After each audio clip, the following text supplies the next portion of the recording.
maintenant, nous allons entrer dans ce que j'appelle les secrets de l'amour au quotidien. Mais avant cela, je voudrais m'associer aux salutations qu'a exprimé Marie-Hélène Labergère, qu'a exprimé ma consoeur Caro, pour saluer les membres de la délégation officielle. Je vous salue avec déférence. Je voudrais saluer de manière particulière Madame Gonsalves, que je connais bien. Elle fut et elle est ma paroissienne. Je voudrais vous saluer, vous tous. Je voudrais d'abord dire que c'est très beau. C'est très beau l'assemblée que je vois aujourd'hui. En rouge, noir ou en blanc, rouge, c'est véritablement très beau.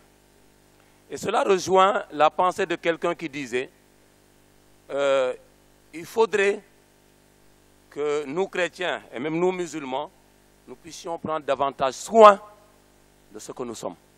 Parce que l'homme est la gloire de Dieu. Bo amé parfum nga tous nga lu, bo amé pantalon bu baax nga sol ko, bo amé chemise bi rafet nga sol ko. Ça, nous sommes la gloire de Dieu. Un. Deuxièmement, je voudrais vous féliciter d'être venus pour la majeure partie en couple. C'est bon et c'est beau. Il faut que nous puissions se manifester en couple et c'est une bonne chose. Troisième remarque, je voudrais dire que c'est assez délicat de parler de l'amour et de parler de la gestion du couple au quotidien. Pourquoi? Parce qu'il y a des personnes aujourd'hui qui ne voudraient même plus qu'on parle de l'amour. Qui ne voudraient pas qu'on parle de l'amour. Parce que chaque évocation de Saint-Valentin laisse ressurgir en elles, ces personnes, une trahison, une déception, à tel point qu'ils ne croient même plus en l'amour et c'est grave. Je m'incline devant ces personnes. Et je dirai tout à l'heure quel est l'objectif que nous cherchons ce soir. Délicat parce qu'il y en a qui sont dans la joie et qui aiment qu'on parle de l'amour. Parce que le Seigneur leur a donné la grâce de réussir. Ils ont pu conjuguer le verbe aimer et ils sont aimés véritablement et ils sont dans la joie. Et aujourd'hui, ils ne recevront qu'une fleur, qu'un seul SMS et une seule bise. Il y en a qui en recevront 5 et ce n'est pas normal. Il faut qu'on revienne à la sacralité de l'amour. Il faut qu'on revienne à la sacralité de l'amour. Donc, ce que nous cherchons aujourd'hui comme objectif, la sœur Caroline Labergère, le groupe Le Messie, c'est que nous puissions aujourd'hui, quelle que soit la situation dans laquelle on se trouve, parler de l'amour. Et il faut qu'on en parle parce que, quelles que soient les situations, c'est l'amour qui restera pour l'éternité, nous dit Saint Paul. L'amour ne passera jamais. Et celui qui aime a déjà franchi la mort, dit le compositeur. Je voudrais donc ce soir que la Saint-Valentin soit pour nous tous, même nous prêtres et religieuses, un bilan. Un bilan sur la manière dont nous avons conjugué le verbe aimer et la manière dont nous recevons le vocable aimer. Un bilan, mais aussi une action de grâce et une réconciliation si ça ne marche pas. Moi, je voudrais qu'en sortant de là, ceux qui aiment puissent aimer davantage, ceux qui sont un peu tristes puissent sortir en se disant « Dinabar ». Voilà. Parce qu'on dit que quelle que soit l'intensité des ténèbres, il fera jour quand même. Quelle que soit l'intensité des ténèbres, il fera jour quand même. En tout cas en Afrique, je ne sais pas au pôle Nord. Alors pour cela, je vais parler. Je vais parler. Premier secret de l'amour que je vous propose à la suite de la sœur, c'est que d'abord, l'amour entre un homme et une femme, comme il l'a si bien dit, j'insiste, c'est un mystère. L'auteur du livre des Proverbes, les Proverbes numériques, dit qu'il y a 3 choses qui l'étonnent et que la 4e est une merveille. La première, c'est le chemin d'un bateau sur l'eau. Il n'y en a pas. Le chemin de l'aigle dans l'air. Il n'y en a pas. La trace d'un serpent sur un roc. À l'époque où il écrivait, il n'y avait pas d'ADN ou de microscope. Et il dit la 4e chose qui l'étonne et qui est une merveille, c'est le chemin qui mène l'homme vers la femme. l'amour est ineffable. Si quelqu'un pouvait nous dire, avec tous les dictionnaires, les atlas, de manière claire, pourquoi il aime Ndeye Sophie et non pas Ndeye Hadi, il ne pourrait jamais. L'amour est un mystère qui nous dépasse. Et pris dans ce sens, il faudrait qu'on revienne à la sacralité que Adam, on l'a lu il y a 3 jours, avec le livre de la Genèse. Quand il a vu Adam, il a dit, yes, Marifayaes, voilà l'os de mon os, la chair de ma chair.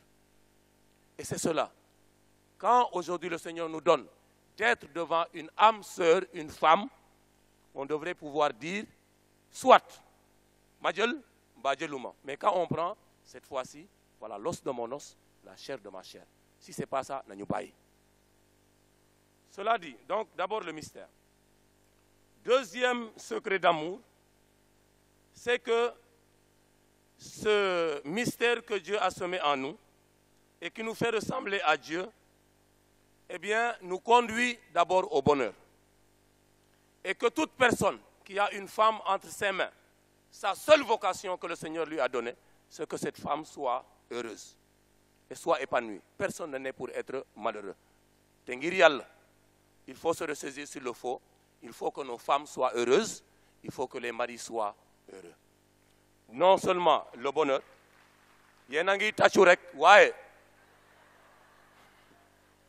si on sort d'ici, il faudrait que ce soit concret.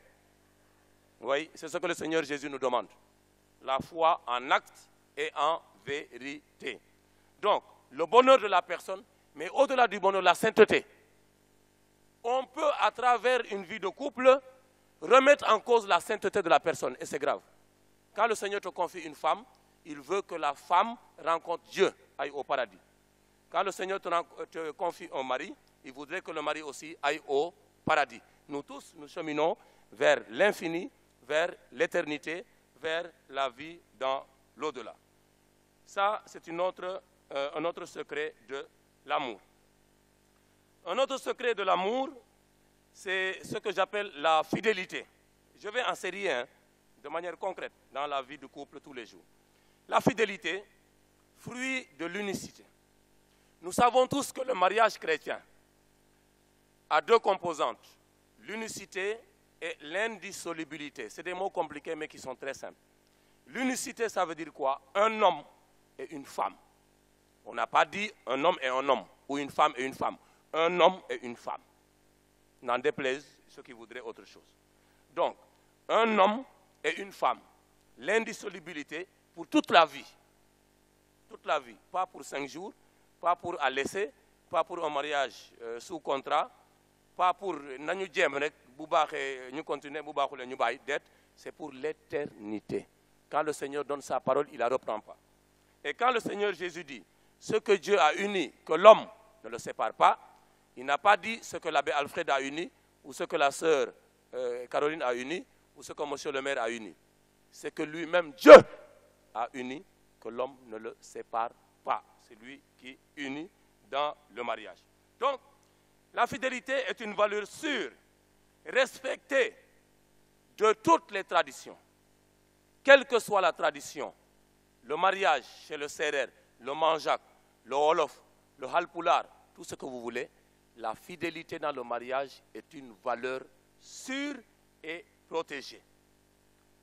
Eh bien, aujourd'hui, on voudrait en faire une contre-vérité en disant, ouais, nos parents l'ont vécu et la fidélité est possible. Et pour les consacrés, et pour ceux qui vivent le mariage, c'est possible. Il y a des prêtres saints, comme peut-être comme man, il y en a peut-être. Mais il y a des prêtres saints, il y a des sœurs saintes, il y a des foyers saints, il y a des mariages saints.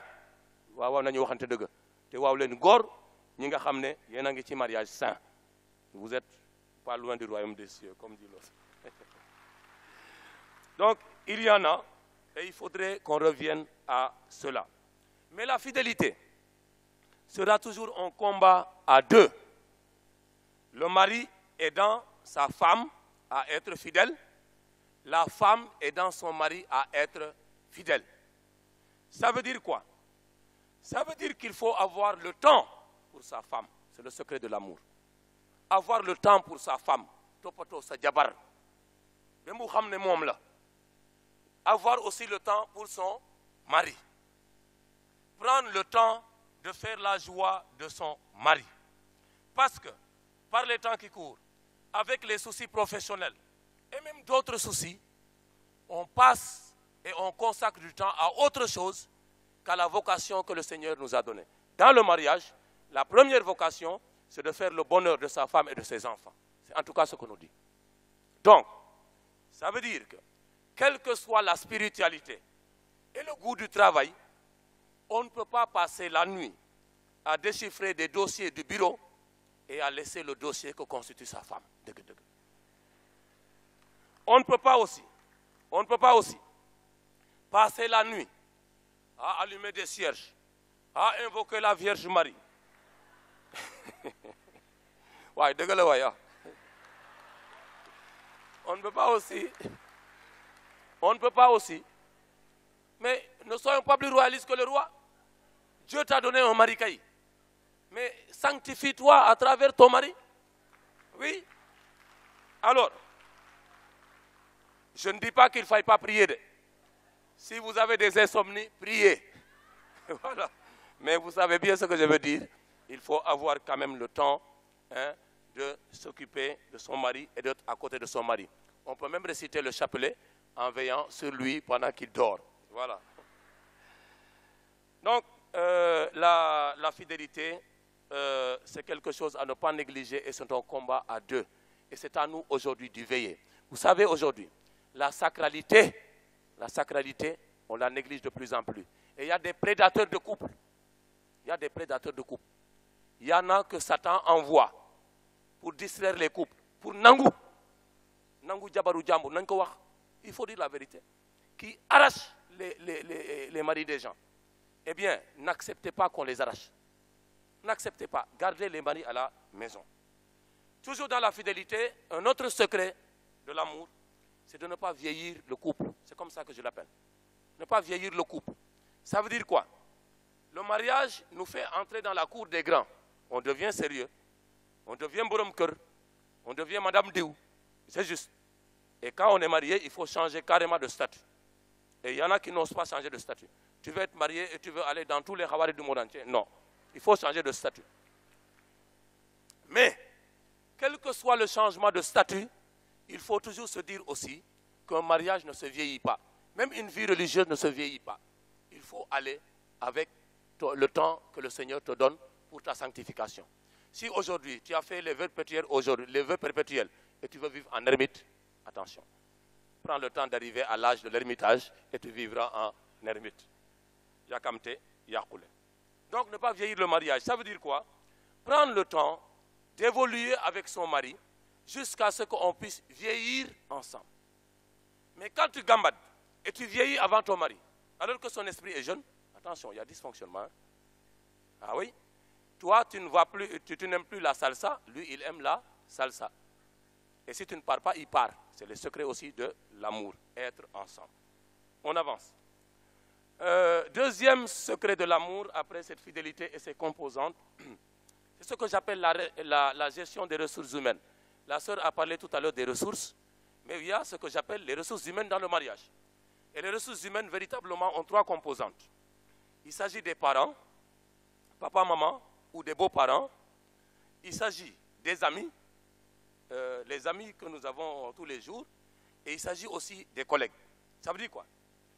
La gestion des parents, il est dit, tu honoreras ton père et ta mère pour avoir longue vie sur la terre. C'est le seul commandement qui est assorti d'une promesse. Mais il est dit aussi que l'homme quittera son père et sa mère, l'homme et la femme, hein, quittera son père et sa mère, il s'attachera à sa femme ou à son mari, et tous deux ne feront plus qu'un. Donc, il y a une gestion des parents qu'il faut opérer dans un couple avec la parole et avec une bonne articulation. Ça veut dire quoi? Les parents de la fille ne peuvent pas gérer leur mariage et venir gérer le mariage de Jules. Sinon, il y a problème. Et c'est ce qui se passe aujourd'hui. Voilà. Les parents, dès l'instant qu'ils s'immiscent profondément dans un couple pour le gérer à leur manière, ils oublient qu'ils se sont mariés en 1951 et que le couple d'aujourd'hui est marié en 2014. Et il y a quand même une différence. de vision et de gestion. Or, Neysan, beaucoup de couples aujourd'hui souffrent de l'immixtion, pour ne pas dire de l'ingérence, parentale dans la, comment on appelle ça, dans la vie de ces jeunes. Beaucoup de couples de jeunes n'ont pas de problème, ce sont les parents qui constituent les problèmes. Donc, il s'agit aussi de les gérer, parce que nos parents africains n'ont pas de compte en banque. Mon papa n'a ouvert aucun compte en banque. Ma maman aussi. Ils se reposent. Mais ils avaient dit, notre compte bancaire, ça sera nos enfants. On va investir sur les enfants pour que demain, les enfants nous prennent en charge. Même les religieuses et même les prêtres. Voilà. Quand j'avais quelque chose, je lui payais du vin. Bon, ça agrémentait les choses. Mais pour dire quoi? On n'a pas le droit aussi de se dire, l'homme quittera son père et sa mère et laisser son papa sans nivaquine, sans sirop et sans comprimé. C'est criminel, ça. C'est criminel. Et donc, nous sommes en Afrique, même s'il faut garder, sauf les dispositions qui font que c'est d'abord notre couple. Quand on se marie, vous les femmes, on se marie aussi d'une certaine manière avec la famille. Nous sommes en Afrique. Nous ne sommes pas en Europe. À 18 ans en Europe, on te laisse partir comme un oiseau. Et tout ce que tu as, c'est pour toi. Mais ici, non. Nous avons nos parents à gérer jusqu'au bout. Ça veut dire que dans la gestion des ressources humaines, il faut les deux. Une bonne articulation entre la séparation avec les parents, mais aussi le coaching des parents, jusqu'à ce que le Seigneur les prenne d'ici. Parce que le Seigneur, les parents te béniront, comme ils peuvent aussi te maudire. Le Moussibala. Ensuite, la gestion des ressources humaines des amis. Ça veut dire quoi? J'ai dit tout à l'heure, il faut oser être un kilifa quand on est marié. Cela va nécessiter une certaine rupture par rapport aux amis. Il ne s'agit pas de les mettre de côté. Parce que ce que nous sommes aujourd'hui, c'est d'abord grâce à Dieu, grâce aux parents, mais aussi grâce à l'apport des amis. Mais il faudra donner la priorité à sa femme et à ses enfants. Ça veut dire, les after-work là, dès qu'on descend du boulot, boy, tu es où? Je suis encore au bureau. Bon, je te précède chez Alex, ou bien je te précède à, je ne sais pas où là. Voilà, pour qu'on prenne le pot. C'est bien. Mais viens au moment où tu n'auras plus le temps, les gars. Tu auras le temps de ta femme. Cours. Tu n'as pas honte ou tu n'as pas peur de ta femme, c'est parce que tu l'aimes. Boy Ramsah, Sakana Moujabar, Ramal. Ya Kham Finko Djele. On y va. Donc, la gestion des amis, pour pouvoir oser leur dire, gars, je ne viens pas aujourd'hui, je m'occupe de mes enfants. Et grâce à Dieu, il y en a qui le font, comme il y en a aussi Ndeysan, il y en a Yoko Faïda.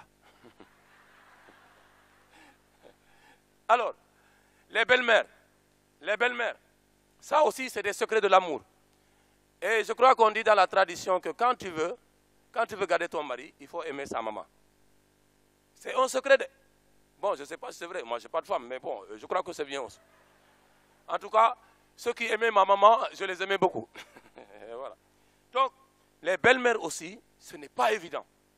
On ne se marie pas systématiquement pour la belle-mère, mais la belle-mère est à considérer.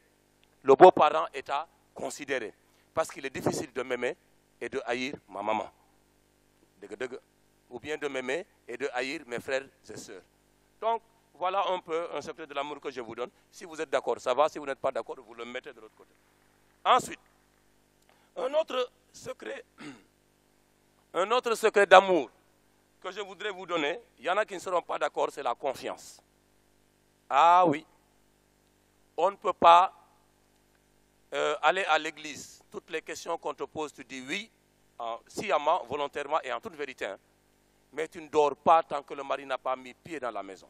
Ah, il faut savoir aussi faire confiance. Et faire confiance, mais ce pouvoir se dire en âme et vérité que qui mounouma defli, qui mounouma nach, et c'est possible. Mais tant qu'on voudra chercher la petite bête, on trouvera toujours la petite bête. Le jour où je vais prendre ma petite sœur dans ma voiture, il y a même des religieuses qui ne la connaissent pas qui vont dire il a encore un machin dans sa voiture. Voyez-vous? C'est ça. C'est ça. Alors la confiance va nous amener aujourd'hui à dire, mais attends, mon mari, c'est un homme d'affaires. Il est appelé à faire des transactions, il est appelé à ceci, à cela. Il a une secrétaire qui est la plus belle du monde. Il a des collègues, femmes, mais qui travaille avec lui. Attends, mais tu ne peux pas tout le temps bombarder le bureau ou et tout qui est au bureau, qui est au bureau. Il y a quand même un minimum de confiance qui fait qu'on laisse la personne naviguer. La jalousie, je suis d'accord, on peut être jaloux, mais une jalousie, pas captative, comme elle l'a dit tout à l'heure, mais une jalousie qui permet à ton mari de grandir, c'est cela. Et le mari saura d'ailleurs que ça c'est une bonne jalousie. Ça c'est une bonne jalousie. Il y a une bonne jalousie comme il y a une mauvaise jalousie qui fait que mais ton mari ne peut même plus dormir et ne peut même plus suivre les dossiers. Et quand il ne fait pas de résultat, le patron lui dit, écoute, dans un mois tu vas quitter. Donc il faut l'aider aussi à travailler. La confiance, si vous n'êtes pas d'accord, on peut toujours en débattre. Un autre secret de l'amour, pour ne pas être trop long, c'est la gestion des biens matériels, la gestion des richesses. Khalis, moytu len ko. Ñun ñi sax labe ak seri dañ koy moytu. Ndax khalis saytaan. Donc, par rapport à ce que vous signez à la mairie, communauté de biens ou séparation de biens, on en a discuté carrément aujourd'hui. J'avais à Sébikotan la communauté de Popongine, c'est pourquoi la voix est un peu... La communauté de Popongine, ils étaient venus se recueillir avant d'accueillir les malades demain à Popongine. Et entre autres sujets, c'était fondamentalement celui de la famille. Hein? Et donc, il y avait des enseignants qui sont arrivés à dire qu'est-ce que l'Église pense de la séparation des biens ou de la communauté de biens. Bon, à l'Église, on ne te demande pas qu'est-ce que tu as signé à la mairie. Donc, c'est laissé au libre choix de ceux qui, devant Dieu et devant les hommes, posent ce geste. Entendu qu'il y a des métiers à risque qui font que dans l'histoire de l'Église et dans l'histoire des États, on a dit que ceux qui ont des métiers à risque, en général, on leur faisait option de séparation pour ne pas faire crouler tous les biens de la maison. Mais je leur disais ceci, que avant les moyens matériels, il y a d'abord la mort. C'est le socle. C'est ça qui fait le mariage. Quand tu viens à l'église, on te demande, est-ce que tu aimes? Est-ce que tu aimes? On ne te demande pas quel est ton compte bancaire. L'état de ton compte bancaire, non.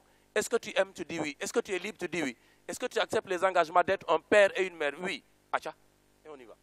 Donc, ce qui serait requis, à mon avis, même si vous n'êtes pas d'accord, c'est que si on partage l'être, parce que quand un homme se donne à sa femme, à son épouse, il lui donne son être. Oui ou non? Voilà. L'acte sexuel, pour nous les moralistes, c'est le sommet de la communication. Ça veut dire que, je t'ai regardé, il y a tic, c'est bon? Ensuite, on s'est parlé. On s'est parlé. Quand on s'est regardé, on se regarde encore. Parce que normalement, quand quelqu'un te regarde, et tu ne l'aimes pas, mais tu regardes de l'autre côté. Oui. Mais quand tu regardes, il regarde, tu fais ça. Et puis tu fais encore comme ça, il regarde, et tu regardes. Après cela, il y a la parole, le meilleur, le pire, pour aujourd'hui et pour l'éternité. Et c'est seulement maintenant qu'on n'a plus rien à se dire, et donc, voilà, on consomme. C'est cela. Donc, s'il en est ainsi, et qu'on donne son être, mais son avoir qu'on va laisser ici. Voilà. Moi, personnellement, ça me fait un problème de pouvoir donner mon être, que je vais amener à la tombe, et ne pas donner l'avoir. Chacun dira ce qu'il en pense. Voilà. Mais ce que je voudrais dire, que la gestion des richesses ne vienne pas compromettre la fondamentalité de l'amour. Je m'en arrête là. Un autre secret d'amour, c'est le pardon. Oui. L'autre dit qui fait l'ange fait la bête. Je crois que c'est Pascal. Et nous ne sommes pas des anges. Ça veut dire, dans la vie religieuse, la vie consacrée, comme dans le mariage, il y aura des hauts et des bas. Et si vous demandez à ceux qui ont 50 ans de mariage, ou ceux qui ont 60 ans de mariage, s'ils n'ont pas bâti cette connexion sur le pardon, ils vous diront que peut-être tous les jours, ils se sont dit, chérie, je te demande pardon. Savoir se mettre à genoux et dire, je t'ai manqué de respect la dernière fois, et je te demande tout simplement ton pardon. Donc le pardon est une composante de la vie de l'amour, comme de la vie de tout engagement. Et il est même dit que thérapeutiquement, le pardon est bon. Quand il était jeune, mais il a peut-être eu un problème avec son mari, je ne sais pas. mais muy misère affaire bi di ko misère di ko misère di ko misère. L'appétit a disparu, le sommeil a disparu, elle ne peut plus aller au travail comme il faut. Kokone bonjour, hein? Voilà. On va l'amener à l'hôpital, on fait un scanner, on prend la goutte épaisse, on lui fait un scanner de l'orteil, un scanner de l'oreille, on ne trouvera rien du tout parce que c'est une misère. Une misère. Donc le pardon aussi nous permet d'aller au-delà et de laisser notre cœur ndeysaan en paix. Et quand le cœur a pardonné, même si on n'oublie pas, eh bien ça marche un peu. Voilà, on navigue. Donc ça aussi c'est un des secrets de l'amour. Oui, je vais parler, je viens de Sébikotane et je rentre à Sébikotane. Alors, un autre secret de l'amour, il en reste 2 ou 3. Un autre secret de l'amour, c'est de se dire quand même qu'il n'y a pas de mariage que de joie. Il n'y en a pas. Dans notre vie, il y a des ombres et des lumières. Et que dans un couple, il y aura systématiquement de l'ombre et de la lumière, de la joie comme de la peine. Mais aujourd'hui, il y en a qui ne préfèrent que la souffrance. Eh bien, le pire là, le pire dans le mariage, ça peut être la stérilité. Se marier et ne pas materner, comme on dit. Se marier et ne pas avoir d'enfants. Vraiment, je m'incline devant tout cela et je demande à Dieu de débloquer les veines pour que tous ceux qui n'ont pas d'enfants puissent en avoir. Parce que nous savons en Afrique la difficulté ndeysaan de vouloir donner la vie et qui est blocage. Mais, quelle que soit l'intensité des ténèbres, il fera jour quand même. Ce fut le cas pour Abraham, ça avait traîné. Ce fut le cas pour Anne, la maman de Samuel. Ce fut le cas pour Élisabeth, qu'on appelait la femme stérile, car rien n'est impossible à Dieu. Donc, bon courage. Ça peut aussi être un aspect de la souffrance. Ça peut aussi être des enfants qui naissent avec des malformations et des maladies. Il y a des enfants trisomiques. On ne l'a pas demandé à Dieu. On peut même faire ce qu'on appelle un diagnostic prénatal et on te dit l'enfant sera comme ça. Ah, maintenant, à toi de dire c'est le Seigneur qui me donne ou de dire je ne reçois pas. Je ne connais personne ici, mais je dis tout simplement que ça peut faire partie du pire. Le pire ou la souffrance, ça peut aussi être l'alcoolisme. Un mari que tu as eu qui ne buvait pas. Dara. Mais par des concours de circonstances, tu as eu le whisky, tu as eu la pastis, tu as eu le Jakarta. Ouais. Ça peut arriver. Et là aussi, une fois qu'on s'est dit, pour le meilleur et pour le pire, eh bien, il faut tout simplement essayer de prier et de soigner. Il y a des exorcistes qui sont là. Si c'est Satan, si c'est par Satan que la goutte de l'alcool est passée, allez les voir et qu'on puisse aider la personne. Il ne faut jamais renier quelqu'un, même dans ces catastrophes-là. Il y a la reka mouinan. Il y a la reka mouinan. Peut-être qu'il ne le dira pas, mais il peut avoir une blessure foncière. Ça peut être aussi la drogue. Un mari qui prend de la cocaïne, eh ben, qu'est-ce que tu veux?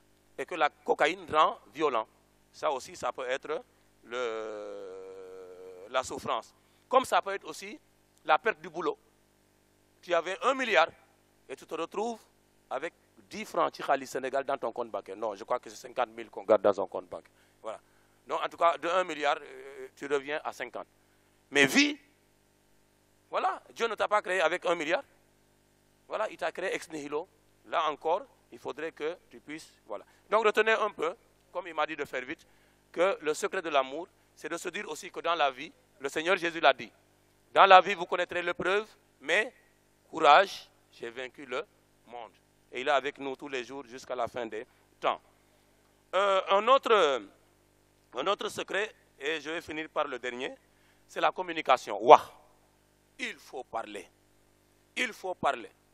Je me rappelle toujours Ndeyssan, de Vénéré Mémoire, celui qui m'a formé, l'abbé Adolphe Faye, que Dieu ait son âme. Celui qui m'a appris à parler. Et je lui voue un respect et une mémoire, en tout cas jusqu'à la fin de mes jours. Madame Gonsalves, vous en savez quelque chose. Eh bien, Adolphe disait toujours, quand on disait, mais grand, on l'appelait grand, mais vous savez qu'il y a un problème, il dit, oh doucement, ne vous affolez pas. Quand ils seront sur le lit, quand les deux non-non là vont faire comme ça, les deux coudes là, il dit quand les deux coudes vont se toucher, ils vont trouver la solution. Voilà. Mais c'est pour dire tout simplement, c'était pour dire que tout se règle à travers la communication. Et aujourd'hui, pardon, un de nos plus grands problèmes, c'est de ne pas savoir communiquer. D'avoir un problème et de ne pas vouloir le dire à l'autre. Et quand on ne le dit pas à l'autre, mais l'autre fait des supputations, l'autre fait des mirages en se disant, mais qu'est-ce qu'il y a, qu'est-ce qu'il y a, qu'est-ce qu'il y a? Et à force de mirage, mais on arrive à se dire, mais tant pis, si tu n'es pas content, alors qu'on t'a rien fait. Donc, le dialogue et la parole. Or, tout ce qui est écran aujourd'hui ne favorise pas le dialogue dans le mariage. Ça commence par le portable. C'est une arme de destruction massive du mariage. Oui, non, ça c'est pas un portable, c'est une montre. Voilà. Donc ça commence par le portable. Ça peut constituer une arme de destruction massive du mariage. Il y a un ham, un téléphone vous sonnez. Chérie, je prends ou je ne prends pas, ce n'est pas mon problème. Quand on préparait les mariages là, ma soeur, j'étais avec vous, on en a parlé. Il y a des gens qui disaient, Mandal, je préfère ne pas prendre le téléphone de mon mari. L'autre disait, ah non, nous on se fait confiance, je prends. Ah, d'accord, ouais, nous avons tout téléphone. Si vous envoyez un message, nous avons un message. Voilà. Sinon, tu vas l'envoyer à un prêtre et tu compromets la quiétude du prêtre. Donc, la communication. Donc, les écrans là, c'est le téléphone, l'ordinateur, la télé. Tout cela nous empêche aujourd'hui. Il y a un match Milan AC, personne ne bouge dans la maison. Même les enfants, on les enferme dans une chambre pour Milan AC. Voilà, c'est un exemple. Alors, enfin, elle en a prié. Un grand secret, moi je crois que c'est la prière. Oui, oui. Il ne faut pas se lasser de prier. Pour finir, elle a déjà parlé de la prière. Un mariage se vit tous les jours jusqu'à ce que mort nous sépare. Il y en a qui ont commencé joyeusement et qui ont malheureusement pas été vigilants et à la fin, ils se sont découragés.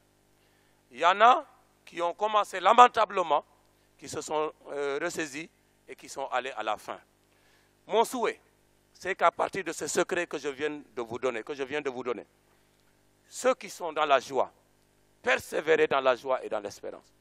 Ceux qui ont à refaire, parce que la vie chrétienne est un recommencement, ceux qui ont à refaire, n'ayez pas honte de refaire.